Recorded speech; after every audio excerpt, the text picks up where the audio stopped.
Bismillahirrahmanirrahim. Assalamualaikum warahmatullahi wabarakatuh. Kali ini kita akan bincang-bincang tentang karya tulis ilmiah.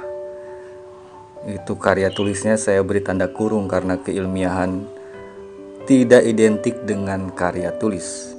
Tidak setiap yang ditulis ilmiah, bukan. Juga bahkan tidak setiap karya tulis yang ditulis mengaku ilmiah itu ilmiah sebenarnya.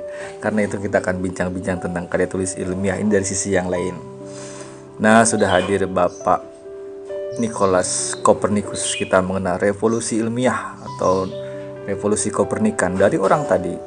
Dan ini dia kakek buyutnya yang diserang, namanya Aristoteles.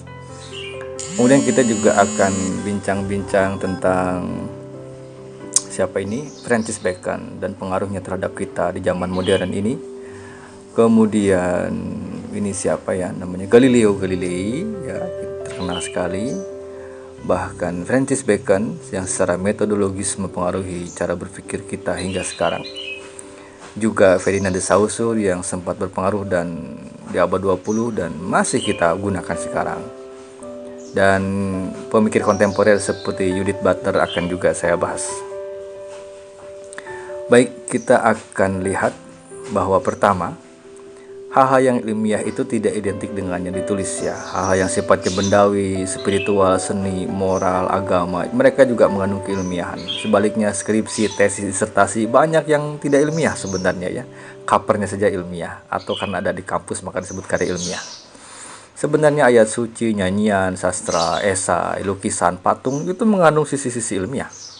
Maka ada kelisanan yang ilmiah, juga ada keilmiahan yang sifatnya berkelisanan. Ya, jadi kita harus mafhum dengan itu karena tidak semua hal sempurna.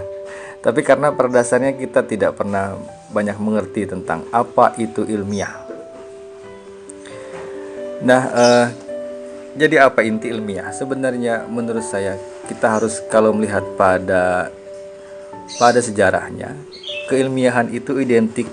Ilmiah itu adalah tentang perubahan, alternatif, tawaran untuk cara berpikir yang jauh lebih benar. Tapi kemudian tradisi ini menjadi otoritas kebenaran dan seakan bersaing dengan agama dan bahkan ingin mengalahkan agama. Bukan agama itu tidak benar, tapi karena agama dianggap final, ya. Maksud agama dianggap final itu kalau kita beragama lalu merasa bahwa agama yang kita pakai dalam praktik sehari-hari itu sudah benar. Misalnya kita sudah puasa, kita sudah sholat, kita sudah zakat untuk orang-orang yang beragama Islam, lalu menganggap bahwa ya agama sudah selesai. Nah, itu yang menyebabkan agama itu dianggap sebagai sesuatu hal yang tidak ilmiah. Sedangkan keilmiahan itu adalah sesuatu hal yang harus dicari lagi dan dicari lagi. Karena itu hal yang perlu kita manfaatkan dan kita pelajari dari Kopernikus sebenarnya adalah bahwa di tangan Kopernikus agamanya sendiri adalah sumber untuk perjuangan dia mengubah keadaan. Agama menjadi ruang yang membuat dia bisa melihat ada yang bisa diselami secara kritis, ya. Karena itu Kopernikus memang berlawanan saat itu dengan pihak gereja khususnya karena cara-cara berpikirnya berbeda dengan cara berpikir dari kitab suci mereka. Bagaimanapun cara Kopernikus merespon kitab suci itu bukan suatu hal yang salah dan kita pun di agama apapun bisa melakukannya, ya. Yang salah adalah jika kita memang tujuannya adalah merusak agama. Harusnya ilmu itu atau kritik kita dalam rangka meningkatkan diri pada keberagamaan. Dengan berilmu, kita sebenarnya sedang meningkatkan agama itu sendiri. Atau pada dasarnya begini, tidak mungkin agama kita hayati dengan sungguh-sungguh jika kita tidak punya ilmu agama itu sendiri atau tidak berpikir kritis tentang agama. Jangan-jangan agama yang kita gunakan selama ini adalah salah karena kita menerimanya bukan sebagai ilmu tapi sebagai dogma, gitu ya, atau sebagai praktik ibadah semata yang kita buta tidak tahu ilmunya. Karena itu sekali lagi ada spirit yang bisa kita tularkan, kita bisa terima dari Kopernikus jika tujuannya adalah justru menjadikan kitab agama sebagai sumber ilmu. Setiap orang di agama apapun dapat melakukan hal yang sama dan sebaiknya begitu. Terlebih di Indonesia begitu banyak agama dan begitu banyak kepercayaan dan Agama-agama itu merupakan sumber yang bisa memberikan pemahaman kita tentang kehidupan, dan dengan demikian agama adalah sumber ilmu itu sendiri. Kemudian kita mengenal Galileo juga sebagai orang yang mendukung cara berpikir Kopernikus ya. Di tangan Galileo kemudian kita mengenal kejayaan ilmu alam. Kopernikus kurang lebih menyiapkan landasan cara berpikir baru dari geosentris menjadi heliosentris, dari awalnya bumi sebagai tempat landasan bagi apapun yang berputar ya, mengelilingi bumi, kemudian matahari lah yang dijadikan sebagai landasan tempat berputar bagi setiap benda langit. Itu adalah jasa Kopernikus. Jadi sekali lagi bahwa modernisme dan juga nanti karya ilmiah yang menjadi efek dari modernisme itu sebenarnya tak lebih dari terbitnya fajar kesadaran tradisi baru dalam cara berpikir. Begitu ya, kita harus pegang kata kuncinya sebagai alternatif dari atau perubahan dari cara berpikir. Awalnya dogmatis, awalnya menerima agama begitu saja, menerima paham-paham naif dari filsafat sebelumnya, kemudian lahirlah cara berpikir ilmiah yang tidak lagi filosofis tetapi berdasarkan metodologi keilmiahan. Tokoh terpenting yang menjadi landasan dari lahirnya metodologi ini adalah Francis Bacon. Kita mengenal data, kita mengenal observasi, kita mendengar kata, kita mengenal kata eksperimen, itu semua juga dari Francis Bacon. Tapi bapak modernisme dunia itu bukan Francis Bacon, melainkan René Descartes. Ya, karena René Descartes jauh memberi landasan. Menurut Descartes, esensi keberadaan dunia, keberadaan kita, keberadaan realitas itu karena kita berpikir. Jadi bahkan Tuhan pun sebenarnya ada karena kita memikirkannya ada. Kalau kita tidak memikirkannya, maka Tuhan tidak ada. Yaitu salah satu sisi bahaya dari cara berpikir Kartesian. Kartesian berarti mengacu pada René Descartes. Tradisi Kartesian, kemudian Baconian atau Kopernikan itu berpengaruh hingga abad 20. Abad 20 itu dikenal juga mungkin ya, kalau saya istilahkan sebagai abad bagi strukturalisme atau puncaknya modernisme. Itu bukan puncak dalam arti hal yang terbaik dari zaman modernisme, bukan, tapi masa-masa transisi akan berakhirnya modernisme ya pada abad 20.